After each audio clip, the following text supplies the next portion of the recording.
কষ্টের পরে সুখ।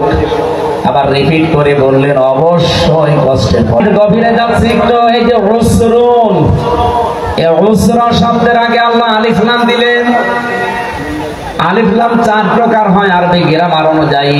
এখানে যেটা আছে তার নাম নির্দিষ্ট করার জন্য আলিফ লাম, এটা মারিফা করার জন্য আল্লাহ দিয়েছেন।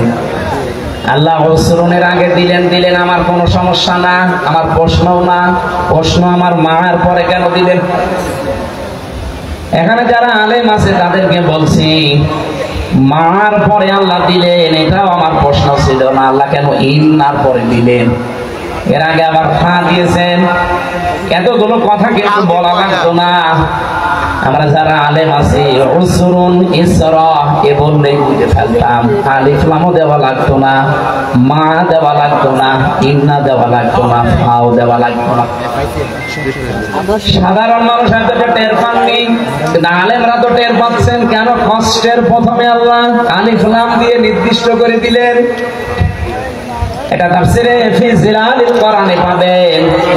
আল্লামা সাইয়্যিদ কুতুব রাহমাতুল্লাহ আলাইহি লিখেছেন।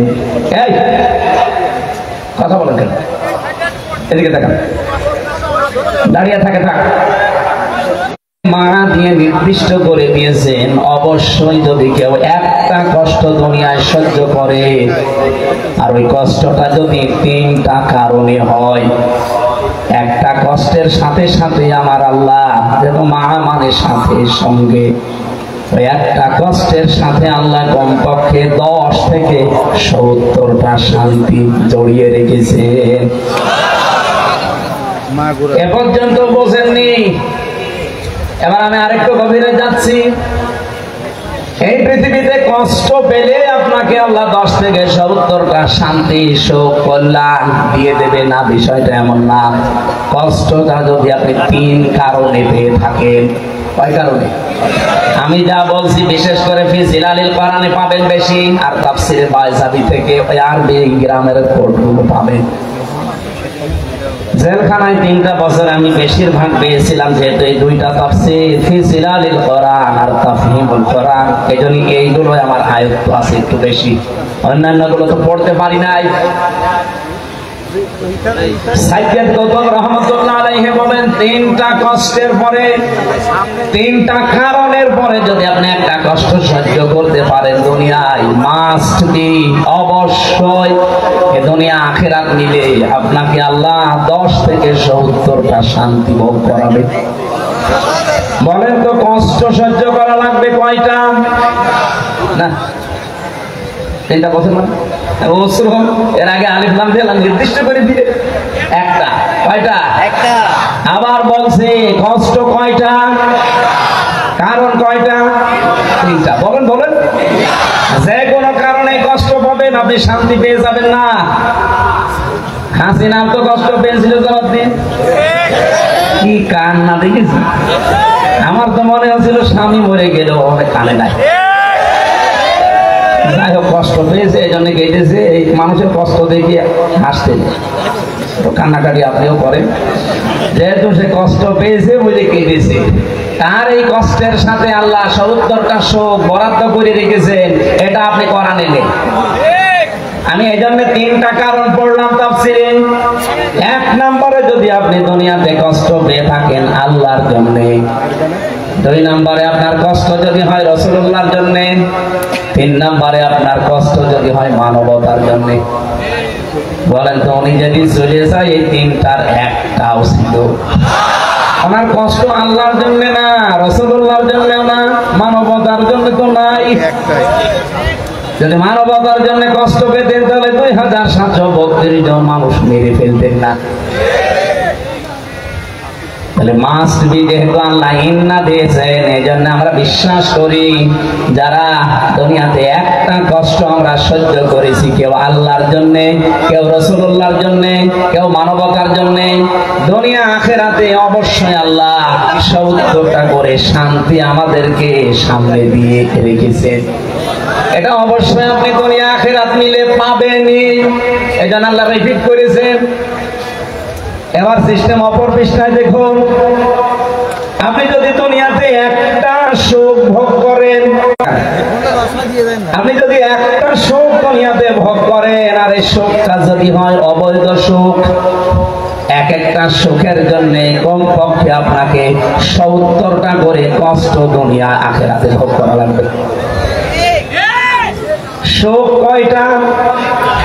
আরো জোরে। সুখটাকে বৈধ না অবৈধ? আপনি যদি সুখটা বৈধভাবে ব্যবহার করেন, পৃথিবীতে ভোগ করে যান, আপনার জন্য 70টা অশান্তি, দুঃখ, কষ্ট লাগে। কিন্তু সুখ যদি অবৈধ হয়, অবশ্যই আপনার জন্য 70টা কমপক্ষে দুনিয়া আখিরাত মিলে অশান্তি, দুঃখ, কষ্ট, অপমান, অপদস্থ এগুলো রেডি হয়ে আছে। মাল উসরি ইসরা, একটার পর একটা পেতে থাকবে। এই যে যারা পরকীয়া প্রেম করেন, সেখানে সুখ নেই,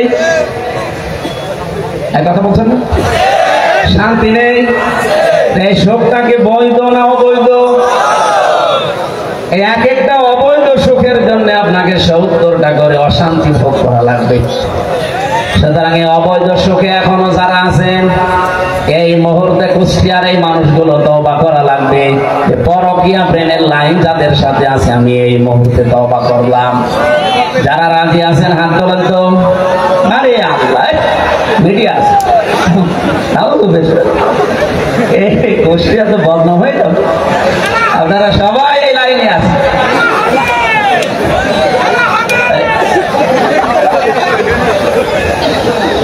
কুষ্টিয়াবাসী, আমি হাসির জন্য বলি নাই, এই অবৈধ সুখে আমরা জানছি, দেখতে পাচ্ছি। আজ হাজার হাজার মানুষ মনে হচ্ছে 180 মাইল দিকে দৌড়াচ্ছেন। 2-3টা ছেলে মেয়ের মা, এরপরে উনি চলে যাচ্ছে আর একজনের সাথে। উনি অবশ্যই সুখ শান্তি সেখানে কিছু না কিছু পেয়েছেন, কথা বলছেন না কেন? আর ওই সুখটা কি অবৈধ না বৈধ? এরকম অবৈধ সুখে যারা আছেন, এখনই থামেন ওখানে, এক্ষুনি থেমে যান, ফুল স্টপ।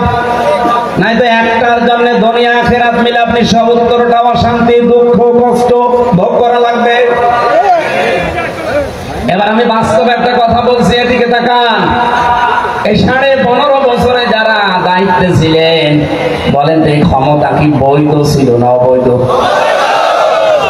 অবৈধ ছিল। তার বাস্তব প্রমাণ আমি নিজে, আমার 33 বছর এখন বয়স, 92 আমার জন্ম।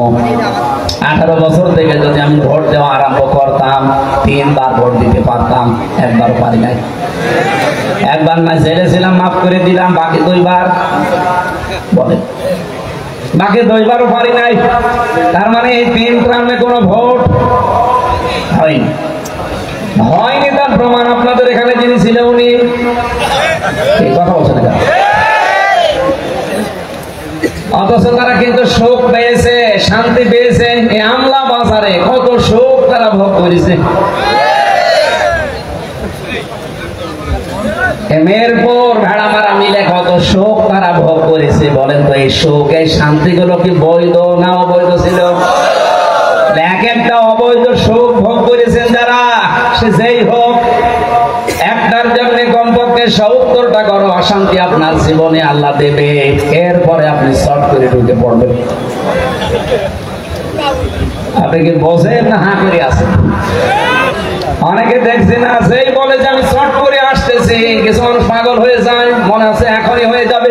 আরে ভাই, কোরআন শরীফের আয়াত, এক একটা সুখ যারা অবৈধ ভোগ করেছেন, 70টা অশান্তি আপনার জীবনে আল্লাহ দেবে। এরপরে তো শর্ট করে আসবেন, এসে আপনি শান্তি পেয়ে যাবেন। তা আমরা কি ঘোড়া ঘাস কাটছি? আমরা যে 15.5 বছরে এত কষ্ট পেলাম, এক একটা কষ্টে যদি 70টা শান্তি থাকে, তা আমাদের তো এখনো এত শান্তি হয়নি। কথা বলছেন না? আর আমার যতটুকু বিশ্বাস এই বাংলার মানুষের উপরে, আমরা এই দেশে তখন পরিপূর্ণ সুখ পাবো, শান্তি পাবো, যখন 56,000 বর্গ মাইলে আল্লাহর কোরআন কায়েম হয়ে যাবে। এর আগে আমরা কি সুখী হতে পারি? আরো জোরে বলেন, পারি না।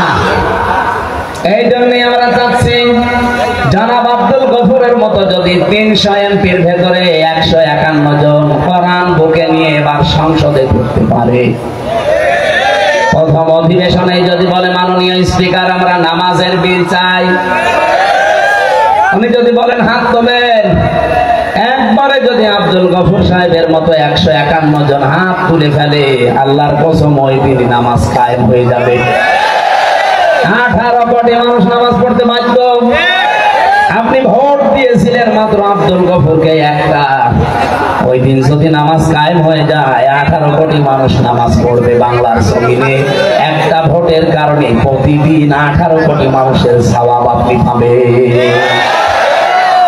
এটা আমি বানিয়ে বললাম না, মানে কোথায় আছে আন্দাজে?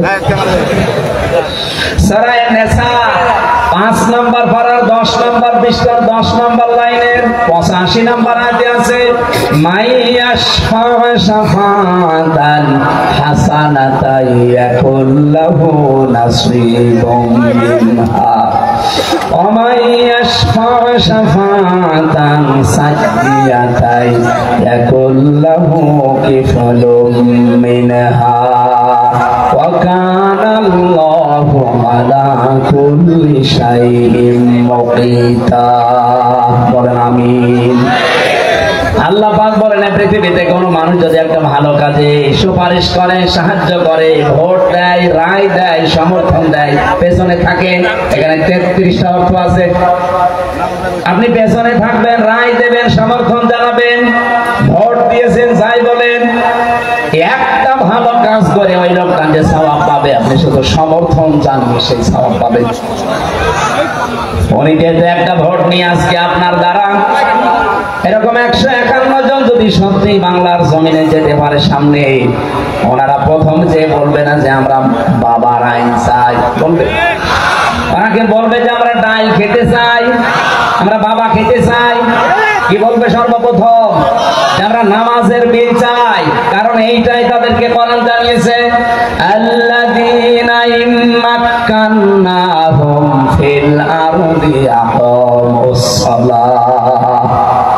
আমি যদি জমিনে শাসন ক্ষমতা আমার ইমানদার বান্দাদেরকে দেই, তারা সংসদের প্রথম অধিবেশনে নামাজের বিল পাস করবে। আমি এই জন্যই বললাম, আমি যদি এনারে বাদ দিয়ে মাগুরায় যিনি একজন আছে, এবার দেখে আসলাম, কালকে ছিলাম মাগুরাতে, ওনার নাম, এর আগে উনি ছিল বীরেন শিকদার। উনি যদি যায় প্রথমেই তো বলবে যে মাননীয় স্পিকার আমরা নামাজের বিল চাই। উনি কি চাবে সেটা ওনার ব্যাপার, আর আমরা হালকা জানি। উনি জীবনেও এই কথা বলবে না যে আমরা নামাজের বিল চাই। নামাজের পরে আল্লাহ দিয়েছেন ওয়াতাবুজ যাকাত, তারা বলবে আমরা যাকাত ভিত্তিক অর্থনীতি কায়েম করতে চাই। যাকাত ভিত্তিক অর্থনীতি যদি কায়েম হয় এই দেশে, আল্লাহর কসম করে আপনাদেরকে আমি গ্যারান্টি দিতে পারি, এই কুষ্টিয়াতে যাকাতের শাড়ি বিতরণ করা লাগবে না। বাংলাদেশ জামাত ইসলামী কুষ্টিয়া জেলা শাখার পক্ষ থেকে বিভিন্ন জায়গায় আমরা দেখতে পাচ্ছি যারা অভাবী, যে মানুষগুলো অসচ্ছল, তাদের বাড়িতে কর্মসংস্থান তৈরি করার জন্য কেউ গরু, কেউ সেলাই মেশিন পর্যন্ত কিনে দিচ্ছে। এটা জেলা জামাতের পক্ষ থেকে কিন্তু অলরেডি সারা বাংলাদেশে চলছে। এটা কুষ্টিয়াও হয়েছে কয়েকদিন আগে, হয়নি স্যার? 2 দিন আগে হয়েছে মনে হয়। যাকাত ভিত্তিক অর্থনীতি সত্যি যদি কায়েম হয়, বাংলাদেশের অন্যান্য যে ব্যাংকিং ব্যবস্থাগুলো সবগুলো ইসলামী ব্যাংকের আদলে চলবে। আমরা অনেকেই কিন্তু জানি না যে ইসলামী অর্থনীতি এটা যে ইবাদত, আমরা অনেকে জানিও না, মানিও না। ইসলামী অর্থনীতি দেখবেন 28টা পয়েন্ট আছে। এখানে যদি প্রশ্ন করা হয়, আমার মনে হয় 8-10 জন বাদ দিয়ে অধিকাংশ মানুষ আমরা বলতে পারবো না। অথচ আমাদের কাজ কারবার কিন্তু 180 মাইল দিকে চালাচ্ছি। কেউ যদি 1 টাকা পরিমাণে দুনিয়াতে সুদ খায়, সে মায়ের সাথে জেনা করে 33 বার। নাউজুবিল্লাহ। কত হাজী সাহেব, কত আলেমকে পর্যন্ত আমরা দেখছি এরা ইসলামী ব্যাংকে কাজ কারবার করতে চায় না, ওরা করে সোনালী, রূপালী, চৈতালি ব্যাংক আছে, ওইটাও হবে। যত রকমের ব্যাংক আছে সব যদি যাকাত ভিত্তিক করবে ইসলামী ব্যাংকের এই আদলে। ইসলামী ব্যাংক এখন পরিপূর্ণ পারছে না, তারপরও যে 28টা নিয়ম আছে আপনি দেখবেন। মিরপুর ইসলামী ব্যাংকে আপনি যে জিজ্ঞাসা করবেন মোশারাকা, মোদারাবা, মোরাবাহা, বায়ে সালাম, বায়ে ইস্তিসনা, বায়ে মুআজ্জাল, ওয়াহিদ, এরকম 28টা পেয়েছি আমি। আপনি সোনালীতে ওইটাই পাবেন, রূপালীতে ওইটা পাবেন, অগ্রণীতে ওইটা পাবেন, চৈতালিতে ওইটা পাবেন। সবগুলো এই নিয়মে চলবে, তখন পুরা অর্থনীতি হয়ে যাবে ইবাদত।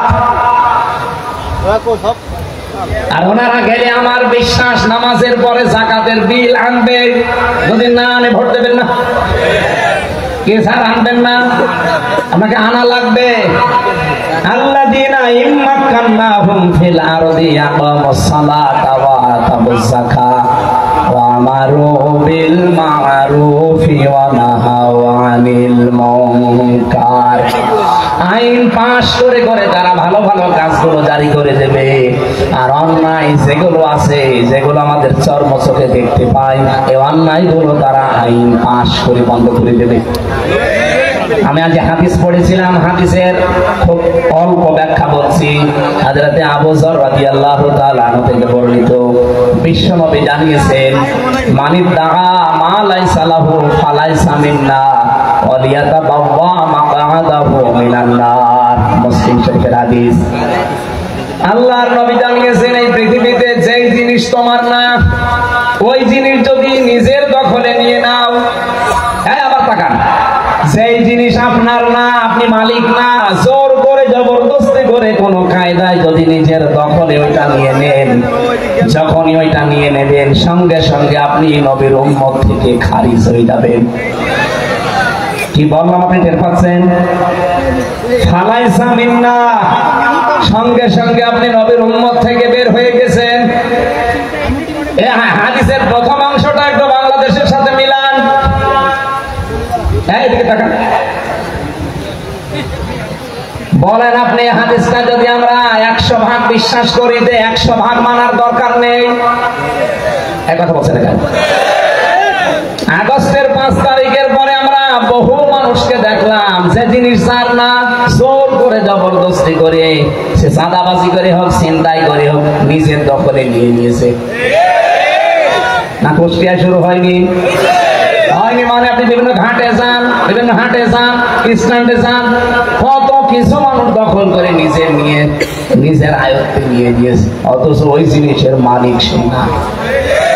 হাদিসের টিকায় আমি পড়েছি, কোন মানুষ যদি কোনো কিছু হারিয়ে ফেলে, কোনো কিছু যদি তার আয়ত্ত থেকে চলে যায়, আপনি যদি ওইটা আবার ফেরত পান, আপনি ওইটা যদি আবার নিয়ে নেন, তাহলে আপনার জন্য এই শাস্তি না।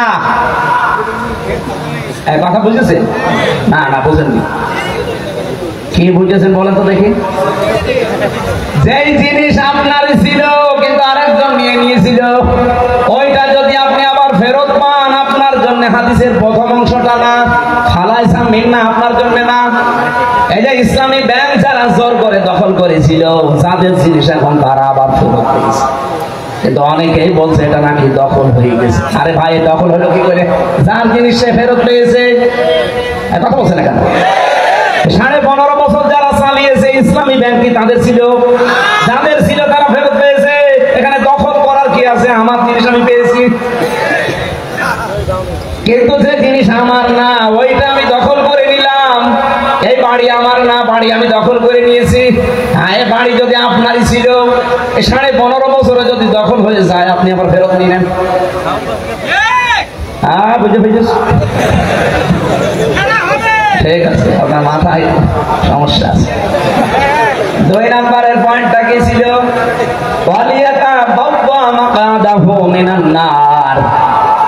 সে যেন জাহান্নামে নিজের একটা স্থান তৈরি করে নিল। বলেন নাউজুবিল্লাহ।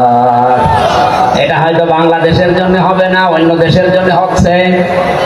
এই যে ভারতে আমাদের বাপ দাদারা যারা পূর্বপুরুষ, তারা হাজার হাজার বিঘা জমি জায়গা মাদ্রাসার নামে, মসজিদের নামে, খানকার নামে বিভিন্ন জায়গায় তারা ওয়াকফ করে দিয়েছিল।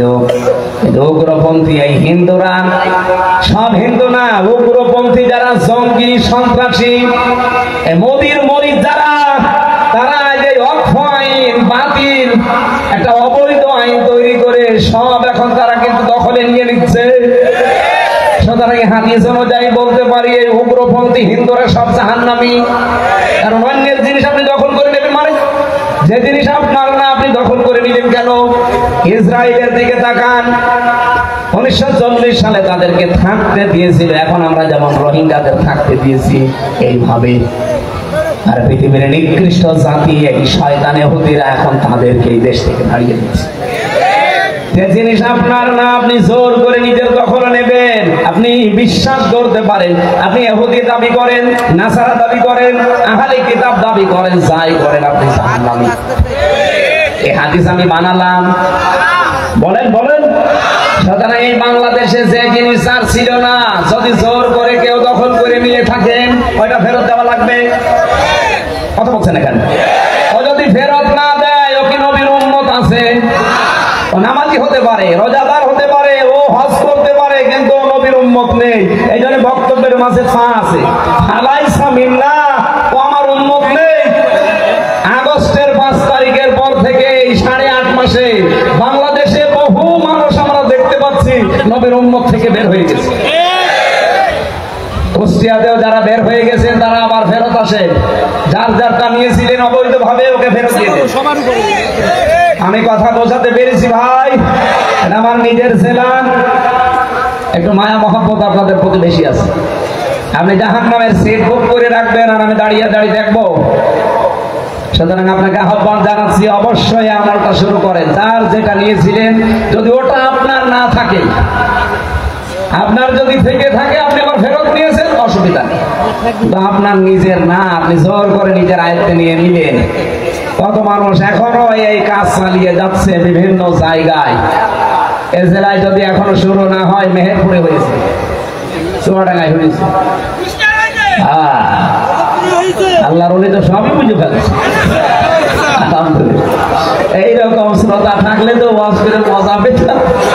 সব বুঝে ফেলছে, আর আমরা অনেকে এখনো কিছুই বুঝি নাই। হ্যাঁ, দেখেন এখানে অনেক মানুষ বসে আছে, বলছে হুজুর আমি এখনো কিচ্ছু বুঝি নাই। এদিকে আসেন, আসে। আপনাকে বুখারী শরীফ দিয়ে, মুসলিম শরীফ দিয়ে, কোরআন শরীফ দিয়ে হবে না। কি শরীফ লাগবে? বুখারী শরীফ লাগবে। আমি সহ যারা এখানে এসেছি, রেকর্ড হচ্ছে সারা দুনিয়ায়, সেখানে ছড়াচ্ছে। আমরা যারা এই হাদিসের উপরে আমল করতে পারি, যে আশার সঞ্চার করেছিলাম যে একটা দুঃখ কষ্ট যদি আমরা সহ্য করি 3টা কারণে মাস্ট বি আমাদের সামনে আল্লাহ 70টা শান্তি অপেক্ষা করাচ্ছে। আর যারা অবৈধ শান্তি পেয়েছিলেন একটা, এরা একটু বাড়ি পাঠান, অথবা মুখ ধরে রাখবেন, কথা বলবেন না। অবৈধ একটা সুখ যদি দুনিয়ায় ভোগ করে থাকেন, আল্লাহর কসম পৃথিবীতে আপনাকে 70টা অশান্তি ভোগ করা লাগবে। আমরা আজ দেখতে পাচ্ছি অনেকে এখনো সামনে অবৈধ অশান্তি ভোগ করার জন্য, অবৈধ সুখ ভোগ করার জন্য, শান্তি পাওয়ার জন্য বিভিন্ন কায়দা কৌশল। না, এটা হতে দেওয়া যাবে না। আপনি সুখ পেতে চান, চেয়ারের সুখ, শান্তি বৈধভাবে আসে। বৈধভাবে বাদ দিয়ে আবার সিনেমিনি খেলে বাবা সাজাবার সব হালাল করে নেবেন, হবে না। এই জন্য যারা বারবার আহ্বান জানাচ্ছেন যে আমরা কিচ্ছু চাই না, শুধু নির্বাচন চাই, নির্বাচন আমরাও চাই, কিন্তু সংস্কার না করে দিলে আবার দিনের ভোট রাতে হয়ে যাবে। হ্যাঁ, কথা বলুন। আপনারা যারা বারবার এটা চাচ্ছেন, আপনার চাইতে আমি আরো বেশি চাই। কারণ আমি আজ 33 বছর জীবনে ভোট দিতে পারলাম না, কেমন করে ভোট দেওয়া লাগে আমি জানিও না। আমার আরো বেশি আকাঙ্ক্ষা না, কিন্তু আমি তো চাই যে আমি দিনের ভোট আবার রাতে দিয়ে ফেলবো না, এটা আমি আর হতে দেব না। আর এর মাধ্যমে যদি আবার কেউ চেয়ারে বসেন, ওই চেয়ার কি বৈধ হবে না অবৈধ? ওই অবৈধ চেয়ারে বসবেন। আপনি বসেন না বসেন আপনার দরকার নেই, যারা বসতে চান, যারা এরকম অবৈধ চেয়ারে বসে সুখ শান্তি পেতে চান, একটা কয়টা অশান্তি ভোগ করা লাগবে?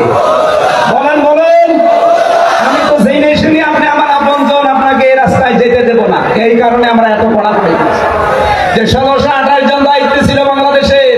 এগুলো সব হয় সালেম না সালেমের দোষর? হ্যাঁ, কথা বলা লাগবে। প্রত্যেককেই পাল্টাতে হবে। এগুলো যদি কালকে সব পাল্টিয়ে ফেলেন, পরশুদিন নির্বাচন দিয়ে দেন, কোনো অসুবিধা নেই। যে এগুলো না পাল্টিয়ে আপনি যা ছিল তাই, শুধু কুষ্টিয়ার ডিসি গেছে মেহেরপুর, মেহেরপুরেরটা এসেছে চুয়াডাঙ্গায়, মাল তো সব একই আছে। কথা বলছে কেন? আমরা যারা এই খাই খাই হাই হাই করতেছি কি হবে কি হবে না, এগুলো বন্ধ করেন ভাই। একটু সময় আমরা দিতে চাই।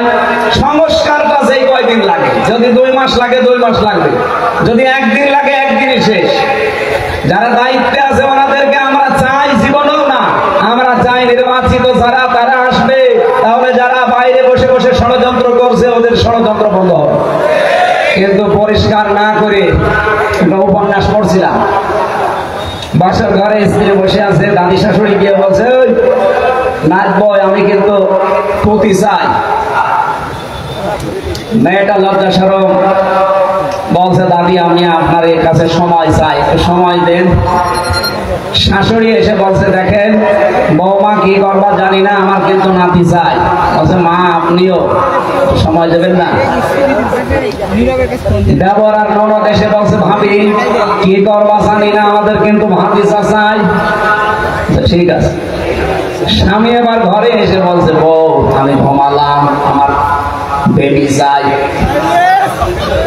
দমটা ফেলে দিয়ে বলছে পাগলের বংশ, কারো নাতি চাই, কারো পতি চাই, কারো ভাতিজা চাই, কারো বেবি চাই, আর এসে তুমি ঘুমিয়ে পড়ো, আমি কি ডাউনলোড করে নিয়ে আসবো? সব হবে। 10 মাস 10 দিন সময় দেওয়া লাগবে না? হয়েছে কয়দিন? 8 মাস 15 দিন, কারণ আজকে 20 তারিখ, 5 দিন তো বাদ। বলছে না কেন? আরো 3 দিন বাদ দেন, 8 মাস 12 দিন হয়। 8 মাস 12 দিনে ছেলে মেয়ে হলে কি হবে? সুস্থ হবে। সুতরাং 10 মাস 10 দিন সময় দেন। এর ভেতরে আমরা চাই যেখানে যেটা আছে অন্তত যতগুলো দিয়েছিল এদেশের রাজনৈতিক দলেরা সবগুলো না করলেও 10টা করে, গুরুত্বপূর্ণ 10টা জায়গা এগুলো পরিবর্তন করে দেন, কালকেই নির্বাচন দিয়ে দেন, কোনো অসুবিধা নেই। কিন্তু যেই ডিসি যেই এসপি যেই টিএনও যেই ওসি সেগুলো সব ঠিকই আছে। আমার রিমান্ডে যে পিটিয়েছিল টাঙ্গিয়ে 11 ঘন্টা মাথায় দড়ি লাগিয়ে, সে এখন সাতক্ষীরার এসপি। জিনিস তো একই আছে, ঢাকারটা পাঠিয়েছে সাতক্ষীরায়, সাতক্ষীরারটা পাঠিয়েছে কুষ্টিয়ায়। এই জিনিস তো তারাই যারা 15 বছরে এই সালেমাকে সাহায্য করেছে। কথা বলে না কেন? আপনি তাদের আন্ডারে আবার চান মানে আবার দিনের ভোট রাতে করবেন? দিনের ভোট রাতে করলেও আমাদের অসুবিধা নেই, কিন্তু ক্ষমতায় যারা যাবেন তারা তো বৈধ না, অবৈধ। কথা বলছেন না কেন? আরে অবৈধ শান্তি যদি কেউ ভোগ করে একটা কি হয় আপনি দেখতে পাচ্ছেন না? এই বহু অবৈধ শান্তি ভোগ করে তো কপালে এই দুর্গতি আছে। আগস্টের 5 তারিখের পর থেকে এপ্রিলের 15 তারিখ পর্যন্ত আমি জানি এদেশে 27 বার চেষ্টা চালিয়েছে দেশ যেন ব্যর্থ হয়ে যায়। বহুর একটা আকাঙ্ক্ষাও পূরণ হয়নি, সব বুড়ি পানি। কারণ আল্লাহর ঘোষণা ছিল কি, একটা অবৈধ সুখ ভোগ করলে কতগুলো অশান্তি পাওয়া লাগবে। অশান্তি, দুঃখ, অপদস্থ, অপমান, এগুলো কমপক্ষে 70টা। 15.5 বছরে বুবু সহ যারা দায়িত্বে ছিল তারা যদি 50টা সুখ ভোগ করে অবৈধ, কয়টা বলেন? আরো জোরে বলেন। এক একটা সুখের কারণে যদি 70টা অশান্তি হয়, 50টায় কত হয়? 3500। আপনি হিসাব করে দেখেন, 3500 কষ্ট, দুঃখ, অপমান, অপদস্থ, গ্লানি আপনার জীবনে আসবে। এরপরে আপনি শর্ট করে আসবেন আপনাকে সিগারেট। এত দুঃখ পেতে পেতে আপনি অন্তত কম পড়েছেন। আর আমরা এক একটা দুঃখের কারণে, কষ্টের কারণে শান্তি পাবো আল্লাহর পক্ষ থেকে কয়টা? 70টা। যদি এই 15 বছরে 15টাও অশান্তি পেয়ে থাকি, কষ্ট পেয়ে থাকি, এক একটাই 70টা, হিসাব করেন তো। 15টা বললাম মাত্র। এতগুলো শান্তি আমি এখনো পাইনি। সুতরাং এই শান্তি আমি বিশ্বাস করি আমরা পাবো যারা আল্লাহর জন্য, রাসূলুল্লাহর জন্য আর মানবতার জন্য এই কষ্ট দুঃখ পেয়েছি। মাস্ট বি আল্লাহ আমাদেরকে এতগুলো শান্তি দুনিয়ায় দেবে। এই জন্য মার পরে আল্লাহ এই শব্দটা লাগিয়েছে। আমি আশা করছি আপনারা কথা বুঝেছেন। আল্লাহ রাব্বুল আলামিন আমি রাফা'না লাকা যিকরাকের পরে এই আশার সঞ্চার করার জন্য আয়াতটা বললাম। আল্লাহ আমাদেরকে যেন, অনেকে হতাশ হয়ে যাচ্ছে, না হতাশার কিছু নেই। ওয়ালা তাহিনু ওয়ালা তাহজানু, আলেমরা নেই এখানে, কত আলেম বসে আছে। ওয়ালা তাহিনু ওয়ালা তাহজানু এতটুকু আল্লাহ শেষ করে দিতে পারতেন, এরপর অন্য শব্দ লাগালে আমি আয়াতটাও বলতাম। গুরুত্বপূর্ণ তথ্য আছে এখানে একটা। রব্বুল আলামিন বলেন ওয়ালা তাহিনু ওয়ালা তাহজানু, আমার নির্দেশ, আমার অর্ডার সূরা আলে ইমরান 139 নম্বর আয়াতে আছে। কোনো ভয় নেই, কোনো চিন্তা নেই, হতাশাগ্রস্ত হওয়া যাবে না। ওয়া আনতুমুল আ'লাউনা, যারা আরবি গ্রামার বসে বালাগাত মানতে পড়ায় শব্দটা ছিল ওয়া আনতুম আল আ'লা, আল আ'লাউনা মুবতাদা খবর। আমরা সব সময় জানি মুবতাদা যদি মারিফা হয় খবর হবে নাকিরা। আল্লাহ আনতুম দিতে পারতেন, এরপরে আলিফ লাম না দিয়ে আ'লাউটা দিতে পারতেন। আলিফ লামটা এমন জায়গায় লাগিয়েছেন আল্লাহ রাব্বুল আলামিন, এই নাকিরা শব্দটা যখন, নাকেরা শব্দটা যখন নির্দিষ্ট হয়ে যায় আলিফ লাম দিয়ে, তখন ইফিদুল হাসরা, হসরের ফায়দা দেয়। বাংলা অর্থ তখন দাঁড়ায় এই পৃথিবীতে তোমরা বিজয়ী হবে।